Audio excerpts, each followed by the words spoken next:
This is the end of the line for your loan. I need the $100,000 you owe us paid back in full by the end of this week, Mr. Lewis, the bank's loan officer, declared sternly. We have always prided ourselves on providing exceptional meals to every customer without exception, striving daily to uphold this paramount theme. Yet all day long, we were bombarded with complaints, inquiries, and harassing phone calls. Papers accusing us of being a scam and demanding money back are plastered around the store. Stones are thrown from outside, and some hurl heartless insults. This means we can't lend any more money to a struggling restaurant. Pay back the money, you deficit-riddled trash of a restaurant. Mr. Lewis laughed loudly, displaying the cruel disregard. He embodied the worst kind of man, an arrogantly incompetent figure who understood nothing. Determined to protect our store, our customers, and our employees, I decided to send the foolish Mr. Lewis straight to an endless hell from which he could never climb out. I am Sophia, running a fine dining restaurant at the age of 71. I married Joseph, who was years my senior, when I was 30, and together we were blessed with a daughter, Grace. 40 years have passed since then. Grace is now married and has left home, and Joseph is no longer with us. This fine dining restaurant, passed down through Joseph's family for generations, has mostly been left to me, as most of his relatives have passed away due to old age, with no younger generations to take over. Running a restaurant is harder than one might think, and every day is unbelievably busy. But I am supported by loyal customers who have been with us for years and suppliers who provide us with fresh ingredients. I find fulfillment and motivation to keep going. This restaurant is filled with my dreams, and the employees working here are like family to me. I am firmly determined to protect their livelihoods, no matter what happens. It was about 3 years ago that I took over this restaurant from Joseph, right around the time Grace got married. At that time, a pandemic was spreading worldwide, causing the restaurant's finances to dwindle into the red. During these tough times, I managed to keep the business afloat, thanks to Mr. Walker, a banker who believed in me and continued to provide loans. Mr. Walker's bank has been taking care of Joseph's family for generations. When I took over, Mr. Walker was assigned to handle our account.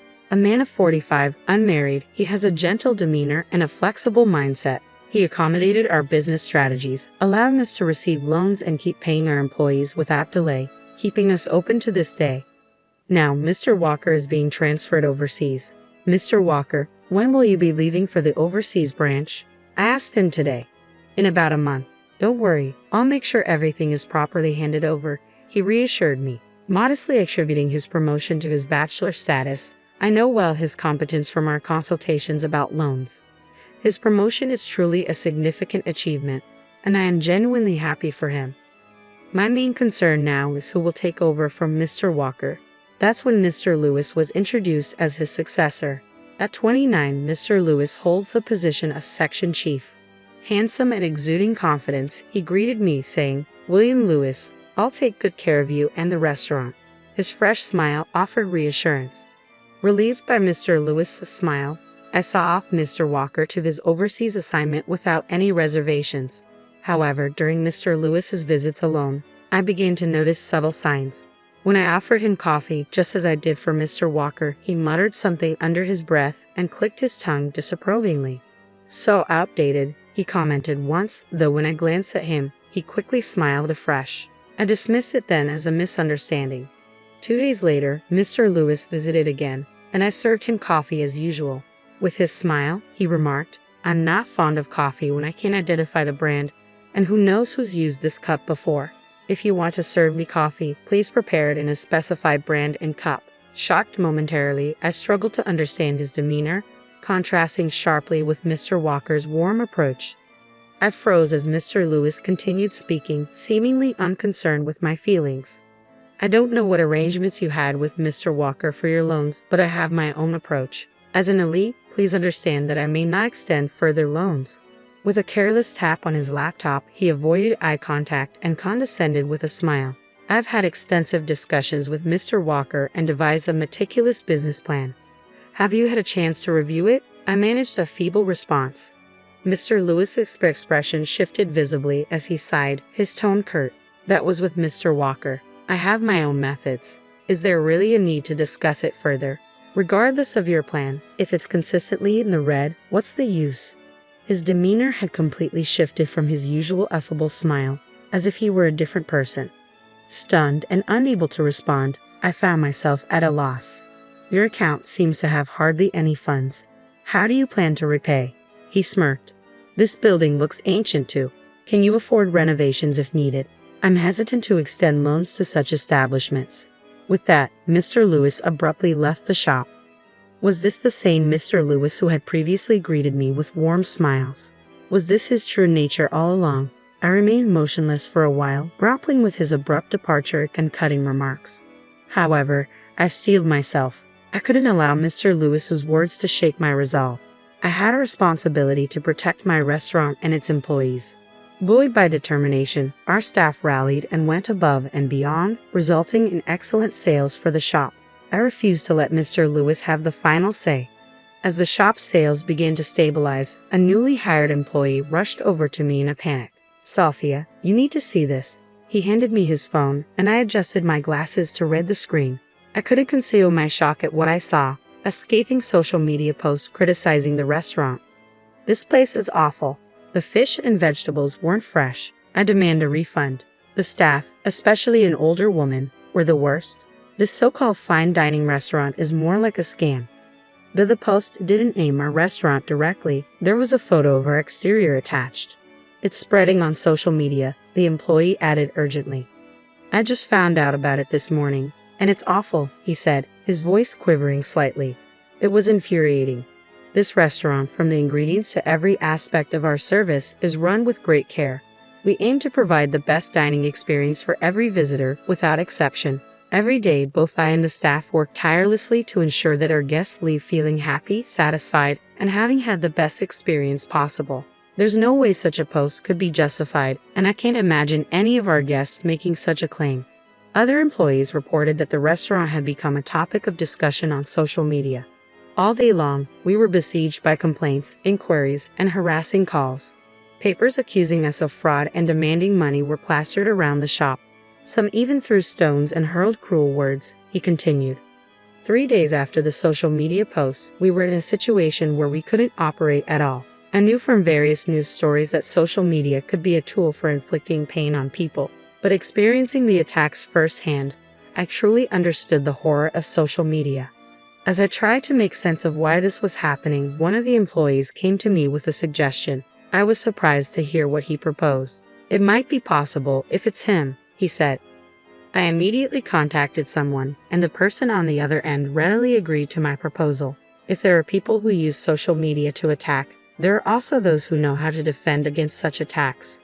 Feeling despondent wasn't going to help. I had to protect this shop. I decided to temporarily close the shop until this turmoil subsided, to protect our regular customers and employees. Of course, I intended to ensure the employees' wages during this time. Then Mr. Lewis called. Oh, you decided to close the shop. It's pretty bad right now, huh? The fraudulent fine dining restaurant, right? Terrible. But it's just karma coming back to you. Maybe it's best if you just close the shop for good. Could these really be the words of an elite banker who graduated from a prestigious university? He must have risen through the ranks by neglecting struggling businesses and catering only to profitable clients. I had only one thing to say to Mr. Lewis. I will absolutely protect this restaurant, our customers, and our employees, I replied firmly. Mr. Lewis responded curtly, instead of just saying nice words, pay back the money you owe, and hung up the phone. I swore to myself that I would protect everything, no matter what. Eventually, the restaurant had to close for about 2 weeks. The damage during that time was not insignificant, but with the support of our employees, partners, and loyal customers who rallied behind us, we managed to reopen. Upon hearing of our reopening, Mr. Lewis came to the restaurant, wearing a sleazy smile. Is this your last day of business? Well, good luck, he remarked, looking around and making rude comments as usual. What brings you here at this time of day, Mr. Lewis? I asked, to which he sneered. I'm hosting a very important client today. For some reason, they chose this place, so I had no choice. It was convenient since I had something to discuss with you too. With that, he took a seat at the best table without waiting to be invited. Make sure you serve well today. I have a very important guest coming. Mr. Lewis, what is your business today? I thought the repayment date was still a while away. I inquired cautiously. I've decided to cut off your loan. I need the $100,000 you owe us paid back in full by the end of this week, Mr. Lewis declared with finality. Is the branch manager or Mr. Walker aware of this? I asked, hoping for some reprieve. I've said this multiple times, but this is my decision. Mr. Walker has nothing to do with it. Just understand that we can't lend any more money to a struggling restaurant, Mr. Lewis replied callously. Pay back the money, you deficit-riddled trash of a restaurant, he added, laughing loudly. Pay back the $100,000. Sure, but you'll regret it, I said firmly, meeting his gaze. For a moment, Mr. Lewis' face turned serious, but then he chuckled again. Such a despicable man, an elitist, incompetent figure who understood nothing. I decided that Mr. Lewis deserved to be banished straight to hell, a place from which he could never escape, I thought to myself as I addressed him. So, with the next repayment, our business dealings with your bank will be concluded, correct? Yes, just make sure you pay it back. I don't want to have anything more to do with such a restaurant anymore, Mr. Lewis said, sitting pompously. I'd like him to disappear because he's a sore, but I can't bother the guests who are said to be coming. When will your guests be arriving, Mr. Lewis? I asked, prompting Mr. Lewis to start bragging confidently. You wouldn't meet someone like my guests in your entire life, even how poor you are. He's the president of the most talked about IT company right now, so he's busy. He'll contact me when he's arriving. I'm just waiting until then, Mr. Lewis boasted. I figured he hadn't secured a definite appointment but kept quiet, knowing his smugness was only temporary. A lucrative deposit transaction with that IT company was clearly in sight for him. Mr. Lewis kept checking his mobile phone anxiously as he waited for his guests. It's such an empty shop after all that publicity. No one would come to a place like this, Mr. Lewis remarked. I swallowed my retort and ignored him. Then, a lively greeting from an employee echoed through the restaurant. Well, some odd customers do come to such places, huh? I remarked pointedly, ignoring Mr. Lewis completely. I went to welcome the customers at the entrance, who turned out to be Carter, the fish wholesaler we've been dealing with for years, and Dylan, a farmer. Sophia, we were worried after seeing the posts on social media. We were irritated to see even our proud produce being bad-mouthed, Carter said, holding an abundance of fresh fish while Dylan had just picked vegetables in his hands. Their beautiful ingredients received a joyful welcome from the staff. Don't worry, Sophia, we'll blow away those sneaky rumors, Dylan assured me, snapping photos with his mobile phone. We'll broadcast about these ingredients and ensure no more nonsense stories come up. Mr. Lewis looked uncomfortable at these words. Just then, someone approached him. What's wrong, Mr. Lewis? You look upset, Mr. Walker said, surprising Mr. Lewis. It was as if he couldn't believe Mr. Walker was there. Mr. Walker, you've come all the way here. I greeted him warmly, relieved to see a familiar face. When I heard you were in trouble, the branch manager asked me to come to stop William's rampage, Mr. Walker said sharply, glancing at Mr. Lewis. William, I hear you've been saying you're going to cut off the loan. Mr. Lewis appeared slightly shaken under Mr. Walker's gaze but quickly started to argue. Mr. Walker, you've done wrong too, handing over such a continuously loss-making restaurant to me. With the recent social media issue, this restaurant is finished, right? I've decided to terminate the loan, judging it as beyond recovery, Mr. Lewis stated firmly. Hearing this, Mr. Walker shook his head in disbelief. You don't understand anything. It's not Sophia who will suffer from the loan being cut off. It's the bank. Mr. Lewis looked at Mr. Walker with a surprised expression. Mr. Walker continued speaking. Didn't you see earlier? This restaurant has long been in good standing with well-known and reputable suppliers. Not only that, but it's also partnered with some of the country's leading entertainment agencies and sports organizations, ensuring future profitability. It's all thanks to my husband's connections. Yes, everyone has been so kind to us, and we're grateful for that. We're also planning major events with our partner companies. Didn't you read that in the business plan? I interjected, adding a hint of sarcasm.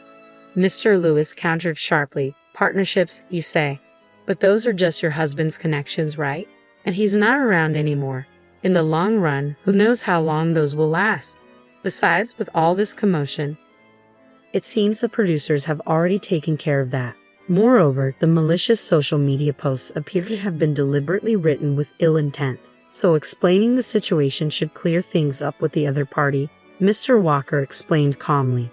Mr. Lewis still looked unsatisfied. You don't have much in your bank or anyone else's. How do you plan to pay your employees and expenses without our loan? I didn't want to reveal everything to this man, but it couldn't be helped now. I've always preferred not to hold much cash. Most of my assets are in land, apartments, and gold. So if we can no longer receive loans, I'll just convert a bit of gold into cash, Mr. Walker stated, delivering a harsh reality check to Mr. Lewis. In other words, by your arrogant mistake, you've squandered significant benefits that Sophia could have brought to the bank. Mr. Lewis turned pale upon hearing this. Sophia, I'm sorry for making you go through this unpleasantness, he muttered. The branch manager who appointed William as my successor deeply regrets it. He had high hopes for William and is disappointed. He plans to come and apologize in person. Mr. Walker bowed deeply to me. Neither Mr. Walker nor the branch manager were at fault in that sense. I, too, was to blame for being fooled by Mr. Lewis' initially charming demeanor. But that's a different story. Mr. Lewis, who had hurt my shop, my employees, and everyone involved, needed to face further consequences. Mr. Lewis, you've been talking about the restaurant causing a fuss, but you're the one who initiated it, aren't you? I confronted him directly. He turned away, pretending not to know. Even if Mr. Lewis wouldn't confess, we had solid evidence. Andrew, would you come here, please? I called over a man. Andrew, my daughter Grace's husband. Andrew began speaking in front of Mr. Lewis. We investigated the critical posts about this restaurant. While the details are confidential, we identified the IP address and found it originated from Mr. Lewis's mobile phone. Mr. Lewis' face contorted. Normally, people post from more difficult to trace devices. It's bold of you to post from your own mobile phone, Andrew remarked sarcastically. So what? Posting something doesn't make it a crime. There's something called freedom of expression. Don't get so smug over something like this, Mr. Lewis retorted, clearly unnerved. When someone posts content on social media that damages a store's reputation, it can be subject to defamation laws. It might also infringe on laws against insult or business interference, Andrew explained calmly. We'll consult with a lawyer about this part later. I never imagined we could pinpoint the culprit behind the social media attacks. An employee suggested it might be possible, knowing Andrew's capabilities as the president of a highly renowned IT company. My words seemed to strike Mr. Lewis particularly hard. Speaking of which, Andrew, didn't you mention you had a meeting scheduled here today? Has your guest arrived yet? I asked, though I knew I was being somewhat pointed. Yet this level of vindication was mild compared to the malice we endured. It seems they have arrived, Andrew replied calmly. But there's no need for further discussion. Nice to meet you, Mr. Lewis. I'm Andrew, the one you were supposed to meet regarding our company's deposit. I'll be voiding that agreement. Mr. Lewis' face contorted noticeably. Before he could react, Andrew continued, It seems Sophia has been greatly assisted by you. Mr. Lewis collapsed to his knees right then and there. Eventually, the branch manager, contacted by Mr. Walker, arrived to take Mr. Lewis away. The branch manager deeply apologized, promising to visit again later to celebrate the restaurant's reopening. Longtime regulars and supportive customers gathered afterward, making it the liveliest day the restaurant had seen in a long time. Mr. Walker, who had returned from overseas, informed me about Mr. Lewis' fate. He faced significant claims for damages. Despite the cancellation of my loan and the deposit agreement orchestrated by Mr. Lewis and about to be finalized by the branch manager, I remained grateful to the bank. If not for Mr. Lewis' interference, I would have liked to continue our transactions.